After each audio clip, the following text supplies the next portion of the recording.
সূরা ইখলাস কখন পাঠ করলে সাথে সাথে ফলাফল পাবেন, ভালো করে বুঝেন।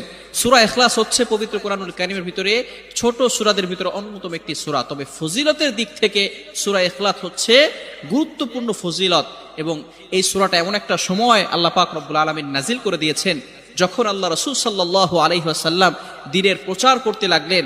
এমন সময় আল্লাহ পাক রব্বুল আলামিন এক আল্লাহর দাওয়াত দিতে লাগলেন। তখন কাফেররা আল্লাহ রাসূল সাল্লাল্লাহু আলাইহি সাল্লামকে কোশ্চেন করলো যে, মুহাম্মদ, তুমি তো এক আল্লাহর দাওয়াত দাও, আমরা তো কোটি কোটি দেবতার পূজা করি, তারা আমাদের সমস্যার সমাধান করতে পারে না। তুমি যে আল্লাহর দাওয়াত দাও সেই আল্লাহ কয়জন এবং সেই আল্লাহর সন্তান আছে কিনা? সাথে সাথে আল্লাহ পাক রব্বুল আলামিন এই কাফেরদের প্রশ্নের উত্তরে আল্লাহ রাসূল সাল্লাল্লাহু আলাইহি সাল্লামের কাছে এই সূরাটি নাজিল করলেন, কুল হুয়াল্লাহু আহাদ আল্লাহুস সামাদ লাম ইয়ালিদ ওয়া লাম ইউলাদ ওয়া লাম ইয়াকুল লাহু কুফুয়ান আহাদ। আল্লাহ পাক রব্বুল আলামিন এক, অদ্বিতীয়, এবং আল্লাহ